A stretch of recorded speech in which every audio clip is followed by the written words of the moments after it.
आप देख रहे हैं हमारा खास कार्यक्रम आमने सामने। और आज खास शख्सियत हैं विप्र संघ के राष्ट्रीय अध्यक्ष पंडित राजीव शुक्ला जी। आपका स्वागत है। बहुत बहुत धन्यवाद। राजीव जी, सबसे पहले तो हम ये जानना चाहेंगे आपसे कि विप्र संघ जिसकी स्थापना आपने की है, कैसे आपके ख्याल आया कि संघ बनाने की जरूरत है? एक्चुअली इसकी जो कहानी शुरू होती है वो 2016 से होती है। फरवरी का महीना था और एक बहुत ही वृद्ध और जरूरतमंद रमाशंकर पांडे जी हमारे घर पे आए थे। उस समय समाज सेवा की मुझे ABCD नहीं पता थी और उनकी अपेक्षा मुझसे ये थी कि उनकी कन्याओं के विवाह में हम सहयोग करें। चूँकि ये मेरे लिए नया नया अनुभव था, लेकिन वो रहने वाले मऊगंज के थे। लेकिन मेरे मन में ख्याल ये आया कि ये मऊगंज से लगभग 60-70 किलोमीटर दूर रीवा आए हैं सहयोग के लिए, तो क्या इन्हें वहाँ स्थानीय सहयोग नहीं मिला? और नहीं मिला तो उसका रीजन क्या था? खैर, चूँकि मेरा अनुभव पहला था तो मैंने उनका सहयोग किया और उनके 2 बच्चों की शादी एक साथ में संपन्न हुई। यहाँ से हमारे मन में प्रेरणा आती है संगठन बनाने की। चूँकि मैं अननोन पर्सन था संगठन के बारे में, संगठन कैसे बनाते हैं, क्या उसके गतिविधियाँ होती हैं, क्या प्रोटोकॉल होते हैं। तो मेरे एक मित्र से मैंने सजेशन लिया कि मुझे एक संगठन बनाना है। तो वो हंसने लगे कि क्या करोगे संगठन बना करके आप? तो हम कहने उसकी आवश्यकता है, समाज में बहुत सारे शोषित और पीड़ित लोग हैं, मुझे ऐसा महसूस हुआ है। तो बोले ऐसे सेवा करते रहिए। हमने कहा कि सेवा तो हम कर ही रहे हैं और करेंगे, लेकिन मैं एक उसको विधि तरीके से करना चाहता हूँ उसको। तो उन्होंने कहा पहले आपको तो 7 लोग ढूंढना पड़ेगा इसके लिए। यदि आपको संगठन बनाना है तो 7 लोग आपके ऐसे होने चाहिए जो आपकी बात को माने और आपकी विचारधारा से जुड़ सके। वो ये मेरे लिए कठिन था कि मतलब सेवा शब्द तो बहुत छोटा है, लेकिन वो कार्य बड़ा कठिन होता है वो। तो मैं लोगों से चर्चा किया तो कुछ लोग तो हमारा मोरल डाउन किए, बोले अपनी नौकरी चाकरी करो, जो धंधा पानी कर रहे हो वो करो, ये कहाँ चक्कर में फंस रहे हो। ये बोले कि नाम क्या सोचे हो? तो हमने कहा नाम तो मुझे पता नहीं है, लेकिन कुछ रख लेंगे। बोले पहले नाम सोच लो। तो ये प्रजापिता ब्रह्मा कुमारी आश्रम में एक हमारे प्रकाश भाई जी हैं, तो उनसे मैंने से चर्चा किया तो बोले कि आप सर्व कल्याणकारी ब्राह्मण संघ नाम रख लीजिए। हमने कहा ठीक है। कुल मिला के किसी तरह 7 लोगों को ढूंढा हमने और जो रजिस्ट्रेशन हमारा सोसाइटी एक्ट में हुआ 2017 में, सर्व कल्याणकारी ब्राह्मण संघ के नाम से। लेकिन मेरा शुरू से एक उद्देश्य ये था कि मैं किसी जाति विशेष के लिए काम नहीं करना चाहता हूँ। हमारा उद्देश्य था सनातन धर्म को आगे बढ़ाना, उस धर्म में जितने भी लोग आते हैं उनको सबकी सेवा करना। तो वो मेरा शुरू से ही एम था। लेकिन मैंने कुछ चीज़ ये देखी कि खासकर जो ब्राह्मणों में है ना, तो उन्हें कोई गवर्नमेंट से सुविधाएं मिलती है, भले वो भिक्षा यापन कर रहा है, लेकिन अगर वो ब्राह्मण है तो उसे कोई लाभ नहीं मिलता है गवर्नमेंट से। तो उन लोगों को मुझे अपने साथ में लेकर के चलना था, उनकी मदद करना था। साथ साथ में पैरेलल जितने भी ऐसे शोषित हैं, पीड़ित हैं, गरीब हैं, जरूरतमंद हैं, उनकी व्यवस्थाएं करना, उनकी मदद करना, ये हमारे मुख्य उद्देश्यों में था। और जब इसका एक बायलॉज बनता है तो बायलॉज में ये पूछा जाता है कि आप काम क्या करोगे, किस क्षेत्र में काम करोगे। तो मेरा उसमें शिक्षा और स्वास्थ्य 2 मुख्य उद्देश्य थे। क्योंकि यदि आप समाज को शिक्षित कर दिए तो आपकी आने वाली पीढ़ियां भी जो है तो एक आयाम रचती है वो। और स्वास्थ्य एक ऐसी चीज है कि यदि आपको कोई गंभीर बीमारी हो गई तो आपका धन और धर्म दोनों उसमें चला जाता है। तो ये हमारे 2 मुख्य उद्देश्य उसमें थे। इसके अलावा जो भी सामाजिक सरोकार के कार्य हैं आप देखते रहते होंगे, ऐसा कोई फील्ड छूटा नहीं होगा जिस क्षेत्र में काम न किया गया होगा। राजीव शुक्ला जी एक बड़े संगठन का नेतृत्व कर रहे हैं। कौन सा आपका जिला है, कौन सा गांव है, हर कोई जानना चाहता है। चूँकि जब संगठन में आप जुड़े हुए हैं तो राजीव शुक्ला जी को हर कोई जान रहा है, पर ये नहीं जानता है कि कौन सा गांव। आमतौर में चूँकि रीवा में आपकी बहुत सारी सामाजिक गतिविधियां रहती हैं, उसमें आप शामिल होते हैं। तो ये जानना चाह रहे हैं कि कौन सा आपका गांव है, कौन से जिले से आप आते हैं? जी, उसके पहले तो जैसे आपने संगठन का नाम लिया तो पहले ये समझना पड़ेगा संगठन का अर्थ क्या होता है। तो जो संगठन है, सन धन गठन, दो शब्दों से मिलकर के बना हुआ है। सन मतलब लोगों को जोड़ना और गठन माने व्यवस्थाएं, यानी किसी विशेष उद्देश्य को लेकर के दो या दो से अधिक लोग मिलकर के यदि उस उद्देश्य को प्राप्ति के लिए अपना कार्य करते हैं, उसे ही संगठन कहते हैं। संगठन के जो 6 मूल गुण होते हैं, पहला तो आप समाज के लिए जो है बोलिए, बोल नहीं सकते हो तो लिखिए, लिख नहीं सकते तो साथ में रहिए। यदि आप ये तीनों नहीं कर सकते हैं तो जो लिख रहे हैं, बोल रहे हैं, साथ में चल रहे हैं, उनके साथ में आप खड़े हो जाइए। यदि आप ये भी नहीं कर सकते हैं तो जो लोग ये कर रहे हैं उनका आप जो है मनोबल मत तोड़िए, उनके साथ में आप हाँ से हाँ मिलाइए। तो ये तो उसकी मुख्य परिभाषा हो गई। फिर इसमें जो शब्द आता है समाज सेवा, सेवा जो शब्द है जैसे बहुत छोटा शब्द है, लेकिन उसको धरातल पे उतारना बहुत डिफिकल्ट है। उसमें बहुत सारी परेशानियों का सामना करना पड़ता है, बहुत सारे निगेटिव लोगों से आपका सामना होता है, क्योंकि वो पहले ही आपका मोरल इतना डाउन कर देते हैं कि जो चीज आप सोच के रखते हैं उससे आप अचानक बैकफुट में आ जाते हैं जी। तो मैंने जब संगठन बनाया तो मैं चूंकि एक प्रोफेशनल व्यक्ति हूँ, तो मैनेजमेंट की भी मैंने पढ़ाई की है। तो एक मैनेजमेंट में होता है पोस्ट कॉर्ब। पोस्ट कॉर्ब का जो मतलब होता है, पी से प्लानिंग, ओ से ऑर्गेनाइजेशन, एस से स्टाफिंग, डी से डायरेक्शन, सी ओ से हो गया कोऑर्डिनेशन, आर से हो गया रीजनल तरीके से जो उसको मैनेजमेंट करना, और बी से बजटिंग। तो इसमें जो कोऑर्डिनेशन और जो बजटिंग जो शब्द दो आते हैं, ये बहुत डिफिकल्ट होते हैं, क्योंकि कोऑर्डिनेशन में समन्वय जो बनाना पड़ता है वो हर एक तरह के लोगों को आपको लेकर के उनके विश्वास में खरे उतर करके, है ना, उनको अपने साथ में लेना बहुत डिफिकल्ट होता है। फिर दूसरा इसमें जो आता है बजट, पैसे का, चूंकि अर्थ बिना सब व्यर्थ है, बिना पैसे कुछ हो ही नहीं सकता है। तो चूंकि मैं एक ऐसे समाज का संगठन चला रहा था कि वहां पे बहुत सारी समस्याओं का मुझे सामना करना पड़ा। तो मुझे जब मैंने पहला कार्यक्रम 2016-17 में किया था, तो हमारे कुछ लोगों ने कहा भैया ये जो काम है सहयोग से करना चाहिए। तो मैं एक सज्जन के पास हमारे कुछ लोग ले गए, तो उन्होंने 100 रुपए का सहयोग किया, और 100 रुपए का जब सहयोग किया तो उन्होंने 100 बातें भी सुनाई कि आजकल तो लोगों का एक धंधा हो गया है, बस संगठन बना लिए, चंदा लेना है, सारी चीजें। वो बात मुझे बहुत बुरी लगी। मैंने उस दिन संकल्प लिया था कि आज के बाद मैं किसी के पास चंदा मांगने नहीं जाऊंगा, सहयोग लेने में नहीं जाऊंगा। जो भगवान ने मुझे दिया है, चाहे मुझे कर्ज लेके करना पड़े या मुझे अपनी पूरी संपत्ति दान में देना पड़े, मैं अपने से ही करूंगा। और आज लगभग 6 साल हो गया, जो हमारी इनकम है मैं उसका 50% समाज के कल्याण में डोनेट कर देता हूं। कभी कभी तो मुझे कर्ज भी लेना पड़ता है समाज के कल्याण के लिए। और दूसरा समय बहुत महत्वपूर्ण है। यदि एक जो लीडर है उसके पास यदि समय नहीं है तो वो कुछ नहीं कर सकता है, क्योंकि जो आपके अनुयायी हैं, जो फॉलोवर्स है, जब आप करेंगे तो वही तो आपका अनुसरण करेंगे ना। तो विप्र सेवा संघ की जो मुख्य पहचान यही है कि आज 6 साल में लगभग हमने 400 से ऊपर आयोजन किए हैं और हजारों कार्य किए हैं। ये ईश्वर की असीम कृपा है। और जो हमारे टीम में जो हमारे कोर मेंबर है, जो कोर कमेटी में है, उनका भी काफी सहयोग रहा हमारे इसमें।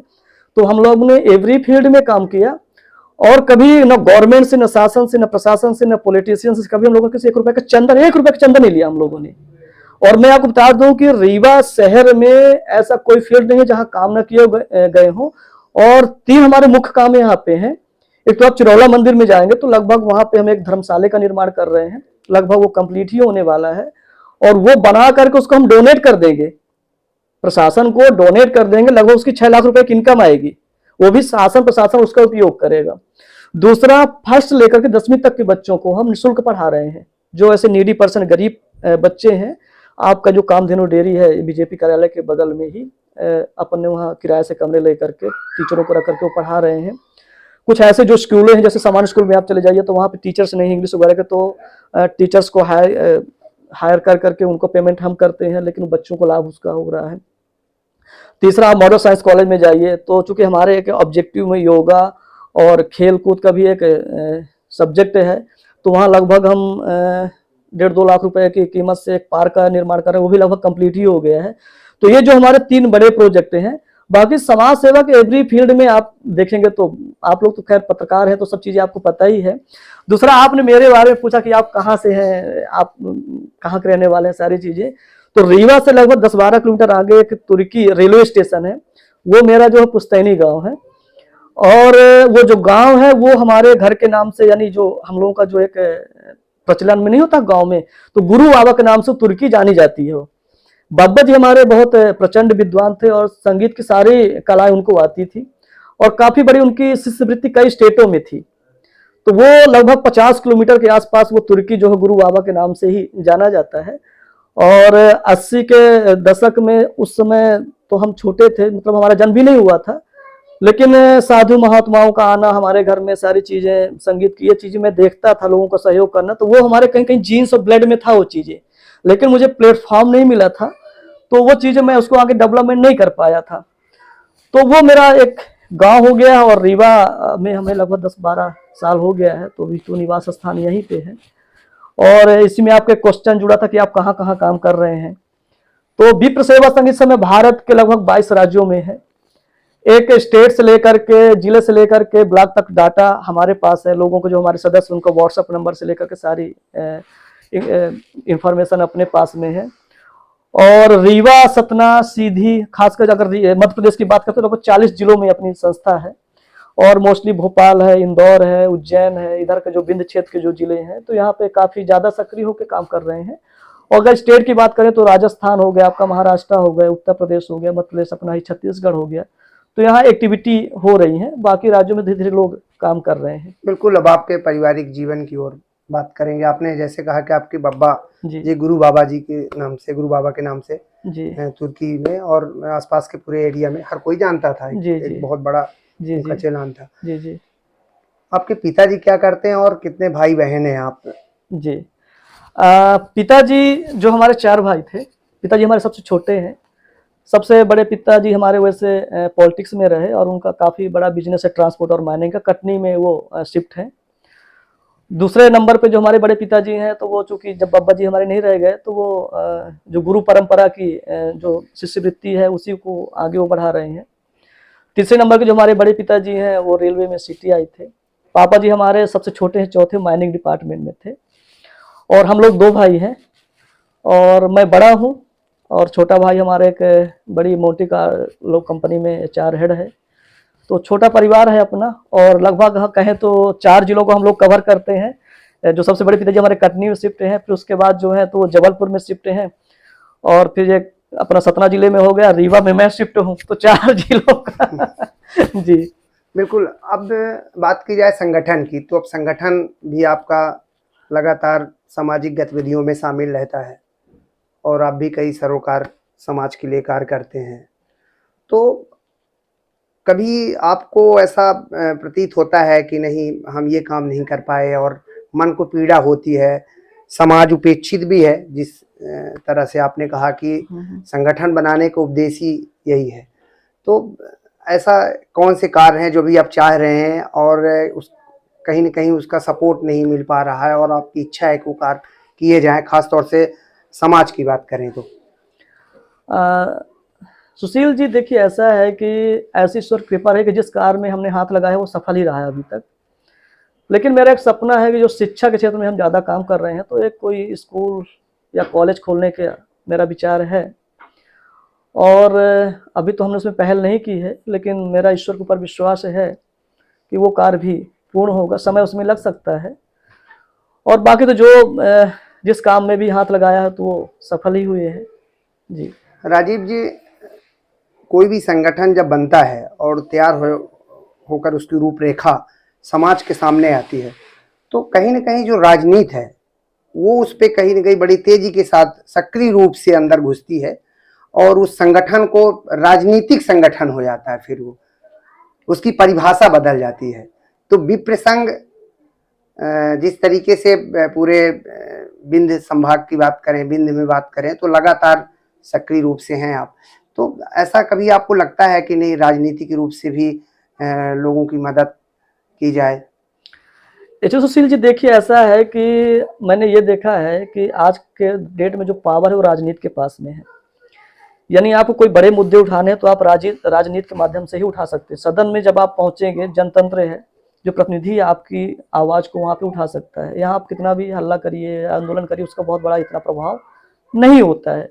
लेकिन मेरा अनुभव रहा है, यदि आप समाज में त्याग और समर्पण से काम कर रहे हैं तो बिना राजनीति में गए भी आप सारे काम कर सकते हैं। मुझे बहुत सारे ऑफर राजनीति से आए संगठन में कई पार्टियों में जुड़ने के लिए, लेकिन मैं किसी पार्टी में सदस्यता आज तक नहीं लिया। फिर दूसरी, हमारे जो चाहने वाले बोलते भाई आपको राजनीति में आना चाहिए, तो हमने कहा उससे क्या होगा। बोला आप जाएंगे तो आप पावर में आएंगे, आप लोगों को काम करा सकेंगे। तो हमने कहा जो नेता होता है, जो मेरा अनुभव रहा है, लोग जो जनता होती है उसके काम अधिकतर कहाँ पे होते हैं, या तो पुलिस स्टेशन में काम होगा, या उसका हॉस्पिटल में काम होगा, या कोई लॉयर की व्यवस्था है, कोर्ट कचहरी में उसका काम होगा। तो ऐसी ईश्वर की कृपा रही, ऐसी अपनी लाइजनिंग है कि ये काम हम सारे खुद भी करवा लेते हैं, बिना नेता बने भी, बिना राजनीति में गए भी ये सारे काम करवा लेते हैं। तो मुझे इसमें जाने की आवश्यकता नहीं। हाँ, हमारे जो टीम के लोग यदि जाना चाहते हैं तो उनका हम सपोर्ट करेंगे। या दूसरी बात, या राजनीति में कोई अच्छा व्यक्ति यदि समाज के हित में काम कर रहा है तो हमारी संस्था जो है उसके साथ में है, हम लोग उसका सपोर्ट करते हैं। अभी आपका भी प्रसंग कन्या विवाह भी आयोजन करा रहा है, उसमें आपकी सहभागिता भी सामने आई है। जी जी। तो क्या लगता है आपको कि समाज में लोगों को आगे आके इस तरीके से कार्य करने चाहिए, खासतौर जैसे आप जुड़े हुए हैं इसमें, और कहाँ पर पीड़ा होती है कि भरपूर सहयोग नहीं हो पाता किसी ब्राह्मण की कन्या, चूँकि आमतौर में दहेज प्रथा बहुत बड़ी समस्या है लोगों के सामने, तो कैसे आप लोगों की मदद कर पाते हैं? एक्चुअली जैसे हमने बताया आपको कि किसी भी काम के लिए उसकी प्लानिंग करना और उसको अंतिम श्रेय तक पहुंचाना, इसका प्लान मैं ही खुद करता हूं। इसके बाद जो हमारे टीम के बहुत ही कुछ खास लोग हैं जिनका कोई समाज से स्वार्थ नहीं है, जैसे हमारे डॉक्टर आरती तिवारी जी हमारे पीआरओ हैं, एक पुष्पा शर्मा जी हमारे इसमें जो है राष्ट्रीय सह सचिव है, विनय त्रिपाठी जी हैं जो यहाँ के जिलाध्यक्ष, नीरज दुबे जी हैं, ददन तिवारी जी हैं, अमित पाठक जी हैं। ये ऐसे लोग हैं जो हमेशा समाज के लिए तत्पर रहते हैं। लेकिन एक विप्र सेवा संघ की विशेषता ये रही है कि मैं किसी के ऊपर कोई लायबिलिटी नहीं देता हूँ। लोग बोलते हैं कि आप सबको काम बांट दीजिए, ये टीम वर्क होता है, टीम वर्क होता है, मुझे पता है, लेकिन मैं उनको लास्ट स्टेज पे बोलता हूँ कि भैया ये काम करना है कल, और वो जब उनको मैं थोड़ी सी जिम्मेदारी देता हूं तो वो उसको बहुत अच्छी तरीके से कर पाते हैं। यदि किसी व्यक्ति के ऊपर हम ज्यादा ओवरबर्डन डाल देंगे तो वो छूट जाएगा, फिर वो दूर हो जाएगा, वो समाज को छोड़ देगा वो। तो उनको मेरी कोशिश रहती है कि बस थोड़ी सी हल्की उनको जिम्मेदारी दें, और बड़े अच्छे से निभाते भी हैं। और जिन लोगों को मैंने नाम लिया ये हमारे साथ में शुरू से हैं और अभी भी तक जुड़े हुए हैं, और कभी भी इन्होंने मुझे निराश नहीं किया है। और जहाँ आपने बोली पीड़ा की बात, तो समाज में उदासीनता है। मैं ये देखता हूँ कि लोग तमाम जगह पैसे खर्च कर देंगे, है ना, बैंड बाजा में, पार्टियों में, लेकिन अगर किसी शोषित व्यक्ति की मदद करना है तो वहाँ पे पीछे रहते हैं, उनकी मदद नहीं करते हैं। तो कन्या विवाह एक सामाजिक कुरीति जो हमारी दहेज प्रथा है ही, और दूसरा बहुत सारे ऐसे गरीब लोग हैं, खासकर बिंद की बात करें कि उनकी इतनी इकोनॉमिकल स्थिति नहीं रहती है कि वो अपने बच्ची का विवाह अच्छे से कर सकें। अभी जो हमने रिसेंटली कराया तो उनके पिताजी कैंसर के लास्ट स्टेज में, ब्लड कैंसर है उनको हम जानते नहीं है, लेकिन वो किसी के माध्यम से आए, वो तो प्रयास किया और भगवान के आशीर्वाद से उनका विवाह हुआ, अच्छे से हो गया। और समाज में बहुत कुछ चेतना लाने की आवश्यकता है। और जैसे हमने बताया भी कि यदि हमने 500 कार्यक्रम अगर ब्राह्मणों के लिए किया तो 500 मैंने अदर समाज के लिए भी किया। मैंने कभी उसमें जाति धर्म की डिफिनेशन मैंने कभी नहीं की कि वो किस वर्ग का है, क्या है। जो भी हमारे पास व्यवस्था है वो कोशिश करते हैं कि उसको अपन मदद कर सकें। संगठन मजबूत होता है तो बहुत सारे विरोधी भी रहते हैं, विरोधी दल भी रहते हैं, विरोधी संगठन भी रहते हैं जी। तो उससे कैसे राजीव शुक्ला, चूंकि राजीव शुक्ला कह रहे हैं कि अकेले ही राजीव शुक्ला पूरी जिम्मेदारी अपने ऊपर ले लेते हैं, और ख़ासतौर से जब कोई बड़ा आयोजन होता है और समाज में समाज के लिए एक आईना दिखाने का होता है कि नहीं हमने ये काम किया और ऐसे काम करने चाहिए लोगों को आगे आके, और दूसरे संगठन भी है जो विरोध भी करते हैं कि नहीं नहीं ये इसके पीछे कुछ और चल रहा है। तो कैसे?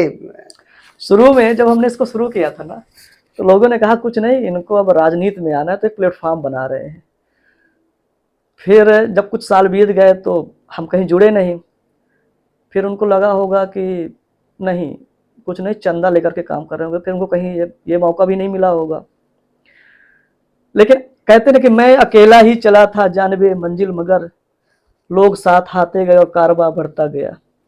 तो जब लोगों को लगा कि नहीं, इनका कोई स्वार्थ नहीं है और किसी से कोई अपेक्षा भी नहीं है, तो विरोधी तो भगवान राम के भी थे। तो ये तो मैं नहीं कह सकता हूँ कि मेरा कौन विरोध मानता है या कौन शुभ चिंतक है, लेकिन कोशिश करता हूँ कि जो मेरे पास आया उसको सेटिस्फाई करने के लिए।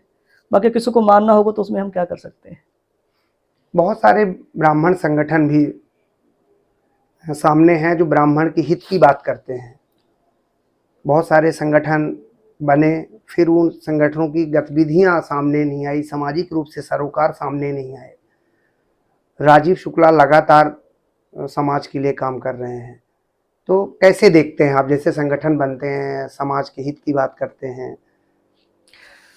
सुशील जी, जो लीडर होता है ना, लीडर को बहुत सारी परेशानियों का सामना करना पड़ता हो, और जब हम उस समाज से आते हैं जो हमारे हर एक व्यक्ति ज्ञानी है, जब ज्ञानी आपस में बैठेंगे तो वहाँ तर्क वितर्क होता है, वहाँ विवाद की स्थिति भी उत्पन्न होती है। लेकिन हमारा एक सिद्धांत ये रहा कि ना तो मैं किसी से अपेक्षा किया, ना किसी की उपेक्षा। मुझे जो अच्छा लगता है मैं वो काम करता हूँ। इसके अलावा जो आपने अन्य संगठनों की बात की, तो वो भी अपने स्तर से अच्छा काम करते होंगे। सीधी सी बात है कि सबका अपना एक फील्ड अलग अलग होता है। जैसे जो शेर होता है ना, वो जंगल में बहुत ताकतवर होता है, लेकिन वो पानी में कुछ नहीं कर पाता है। इस तरह जो मगरमच्छ होता है ना, पानी में बहुत ताकतवर होता है, लेकिन जंगल में वो कुछ नहीं कर पाता है। तो सबका अपना अपना फील्ड है, कोई अलग अलग तरीके से काम करता है। तो हमारी सबको शुभकामनाएं हैं। मैं तो किसी का विरोधी नहीं करता हूँ, ना हमारे किसी से ईर्ष्या, ना कोई दोष है। सब काम करें, सब काम मिलकर काम करेंगे तो समाज का विकास होगा। और मैंने आपको बताया कि मैं तो ब्राह्मणों के लिए काम नहीं करता हूँ, मैं तो सबके लिए काम करता हूँ। आपको मैं बता दूं कुछ विप्र सेवा संघ के यूनिक वर्क जबलपुर में। अभी जब वहाँ पे जो कलेक्टर थी लैया राजे, तो हम लोगों ने एक वर्ल्ड रिकॉर्ड बनाया था। एक दिन में 3010 यूनिट ब्लड कलेक्ट हुआ था। ये अब तक का वर्ल्ड रिकॉर्ड रहा ये। दूसरा, जितने भी नेत्रहीन विद्यालय हैं, मूक बधिर विद्यालय हैं, उनकी व्यवस्थाएं करना, ये हमारा जो वर्क चलते रहते हैं। स्किल डेवलपमेंट का भी हम काम करते हैं। जैसे यदि कोई पढ़ा लिखा व्यक्ति नहीं है, लेकिन वो ठेला मेरा करके फल फूल बेच सकता है, तो अपन थोड़ा उसको डोनेट करके उसका स्किल डेवलपमेंट करते हैं। अभी हम लोग कंप्यूटर का भी स्किल डेवलपमेंट चालू कर रहे हैं कि उनको केवल इस योग्य बनाए कि वो आगे की व्यवस्था अपनी चला सके। क्योंकि हम किसी को डोनेशन देंगे तो एक बार दे सकते हैं, लेकिन हमको अगर मैं उसके अंदर अगर स्किल डेवलपमेंट कर दिया तो वो अपने परिवार का पालन पोषण कर सकते हैं, प्लस दूसरों को भी वो मोटिवेट कर सकता है। शिक्षा का मैंने आपको बता ही दिया। स्वास्थ्य में मतलब जो भी व्यवस्थाएं हो सकती हैं, जैसे आप संजय गांधी हॉस्पिटल में चले जाएंगे, वहाँ पे स्ट्रेचर वगैरह जो है, वाटर कूलर दिए हुए हैं, और भी सारी चीज़ें हैं। मेडिकल कैंप लगा करके लोगों को अवेयरनेस लाना, उनकी बीमारियों का इलाज कराना। अगर इलाज की बात करें तो जैसे जो क्रिटिकल बीमारियाँ होती हैं, किडनी है, हार्ट है, कैंसर है, तो ऐसे जो नीडी पर्सन गरीब है, जहाँ पे उनको ट्रीटमेंट नहीं मिल पा रहा था, तो उनको डोनेशन देकर अच्छे हॉस्पिटल में उनका इलाज करवाया। इसके शिक्षा, स्वास्थ्य, रोजगार, मैंने आपको 3 चीजों का डिफिनेशन मैंने बता ही दिया। इसके अलावा समझिए सरोकार के आप जिस क्षेत्र में कल्पना कर सकते हैं। हम लोगों ने एक बड़ा काम सेकेंड लहर में किया था कोरोना के। 20 स्टेट में लगभग लाखों पौधारोपण करवाया था, वो भी निजी व्यय से। तो सामाजिक सरोकार में ऐसा कोई फील्ड नहीं है जिस क्षेत्र में काम ना कर रहे हैं। और मैं अपनी टीम को बहुत बहुत धन्यवाद देता हूँ जो हमारे साथ में जुड़े हुए हैं, बिना किसी स्वार्थ के और बिना त्याग के साथ में वो काम कर रहे हैं। लगातार काम आप कर रहे हैं सामाजिक। आपके कार्य को देख के ऐसे भी लोग सामने आते हैं और बोलते हैं कि राजीव शुक्ला जी, हम भी आपके साथ शामिल होने वाले हैं, या कि हम भी सहभागिता निभाना चाहते हैं। ऐसे क्या लोग जो पर्दे के पीछे हैं, जो सामने नहीं आना चाहते, ऐसे लोग भी हैं आपके टीम में? नहीं, मैं शुरू से ही मेरे जो संगठन में विप्र सेवा संघ में ट्रांसपेरेंसी रही है। हम यदि हमारे साथ में कोई है तो वो पिक्चर में ही उसको हम लाना चाहते हैं, पर्दे के पीछे नहीं। तो लगभग राजनीतिक रूप से भी जो पॉलिटिकल नहीं, ऐसा कोई समाज के लोग हैं वो राजीव को फोर्सली मदद कर रहे हो या कुछ? ऐसा कुछ नहीं, आज तक तो कोई ऐसा बंदा नहीं है जो मेरी मदद किया हो। हमने ही जिसकी मदद की है तो की है। क्योंकि आपका जो ये लाइव चल रहा है तो वो सब लोग देखेंगे। वो अभी आपको रिसेंटली एक घटना बताते हैं। एक लेडी है जो शुरू से, जब हमने पहला कार्यक्रम किया था उस समय से जुड़ी थी वो, लेकिन वो समाज में कुछ काम तो नहीं कर पाए। तो उन्होंने मुझे एक दिन मैसेज किया, बोले इतने सारे आप काम करते हैं, पैसा कहाँ से आता है? तो हमने कहा जेब से आता है। और यदि आपको समाज सेवा करनी है तो समाज सेवा तो यहाँ से होती है ना। और यदि आपका ये मजबूत है तो आप कोई भी काम कर सकते हैं। और समाज सेवा के लिए आपको समय और अपनी तिजोरी खोलनी पड़ेगी। एक साथ में दोनों काम नहीं हो सकते कि आप समाज सेवा कर लो और आप पैसा भी खर्च ना करो, संभव नहीं है। कुछ दिन चलेगा, इसके बाद बंद हो जाएगा। तो हमने उनको ये कहा कि एक काम करिए, सोशल मीडिया सबसे बड़ा प्लेटफॉर्म है, हो सकता है मैं झूठ भी बोल रहा हूँ, है ना। काम, क्रोध, मोह, लोभ, अहंकार सभी व्यक्ति के अंदर होते हैं। तो आप फेसबुक में डालिए, उसमें तो हमारे रिश्तेदार भी जुड़े हुए हैं, दोस्त यार भी जुड़े हैं, पॉलिटिशियन, पत्रकार भाई, अपने प्रशासनिक अधिकारी, कि राजीव शुक्ला ने किसी से आज तक कोई मदद मांगी है क्या? तो आपको उत्तर तो वहां के लोग दे देंगे ना। और मार्गदर्शन के तौर पे वैसे मैंने इस संगठन को शुरू से जीरो से ही शुरू किया था, और हमारा कोई गुरु नहीं है, आपको ये बता दें। हम गिरे और उठे, गिरे और उठे, यही सीखते रह गए, अभी भी सीखने का प्रयास करते हैं। लेकिन अगर मैं कुछ विशिष्ट लोगों की बात करूं जो जिनसे मैं कभी कभी मार्गदर्शन लेता रहता हूं, उसमें से डॉक्टर के परहुआ साहब हैं, डॉक्टर ज्ञानवती अवस्थी जी हैं, डॉक्टर नवीन तिवारी जी हैं, और डॉक्टर सीवी शुक्ला जी हैं। इन लोगों से मैं कभी कभार मार्गदर्शन लेता रहता हूं, लेकिन कभी सहयोग की अपेक्षा मैंने नहीं की। विप्र संघ वर्तमान में, जैसे आपने शुरुआत में ही बताया था, अभी क्या स्थिति है अपने संगठन की? ऐसी कौन कौन सी जगह है जहां ज़्यादा गतिविधियां, ज़्यादा एक्टिविटी देखी जा रही है? अभी तो मोस्टली हमारा रीवा, सतना और सीधी ही, चूंकि अगर यदि हम अपने लोकल में कुछ कर पा रहे हैं तो हम समाज में एक संदेश दे सकते हैं ना। कहने के लिए तो ठीक है, हम संगठन आपने बना लिया, राष्ट्रीय अध्यक्ष हो गए आप। संगठन बनाने में बहुत कोई तकलीफ नहीं होती है, बहुत ज़्यादा कोई पैसा भी नहीं लगता है, लेकिन लोगों का लाभ कितना मिल रहा है ये महत्वपूर्ण होता है। आपके द्वारा किए गए कार्यों को धरातल पे लोग कितना लाभान्वित हो रहे हैं, ये मुख्य बात होती है। तो हमारा तो मेन अभी इसी फोकस में है। जैसे अगर रीवा की बात करें तो 45 वार्ड हैं और लगभग जितने भी यहाँ तहसीलें हैं, तो वहाँ पे मेरा एक मिशन रहा है कि एक राष्ट्र से लेकर के गांव तक संगठन को ले जाना। जब आप गांव में पहुंच जाएंगे तो निश्चित तौर पे वहाँ पे जो आपके काम देखे जाएंगे, लोगों को ज़्यादा लाभ मिल पाएगा। तो अभी तो मेरा यही है। राजीव शुक्ला, पंडित राजीव शुक्ला समाज के लिए क्या मैसेज देना चाहते हैं, क्या कहना चाहते हैं समाज के लोगों से? क्या आपकी? मैं समाज से तो यही कहना चाहता हूँ कि यदि जीना है तो दूसरों के लिए जिए, अपने लिए क्या जीना यारो। अपना पेट तो जानवर भी जो है पाल लेता है ना। आपके पास, मैं बड़ा तो उसको मानता हूँ जो दिल से होता है, जो धन से बड़ा उसको मैं बड़ा नहीं मानता हूँ। तुम अपने लिए अपना विकास डेवलपमेंट कर रहे हो तो उससे क्या होता है? आप अगर किसी को एक गिलास पानी दे रहे हो, एक रोटी दे रहे हो, उसकी प्यास बुझ रही है, उसको भूख उसकी मिट रही है, वो महत्वपूर्ण होता है। यदि आपने प्यासे को पानी पिला दिया, भूखे को भोजन करा दिया, उससे बड़ा सुख क्या हो सकता है? तो मैं तो लोगों को यही कहूँगा कि आपको भगवान ने 24 घंटे दिया, मुझे भी दिया है, तो आप जो है तो कम से कम घंटे 2 घंटे हफ्ते में दीजिए, महीने में दीजिए, लेकिन समाज में से नीडी पर्सन की मदद कीजिए, अपने आसपास के लोगों की ही मदद करिए। दूसरा, एक गीता में लिखा हुआ है कि हर एक व्यक्ति को अपने कमाई का 10% हिस्सा जो है समाज कल्याण में लगाना चाहिए, चाहे अपने रिश्तेदारों को ही लगाए, वो नीडी पर्सन जो है उनकी ही मदद करे, लेकिन करना चाहिए।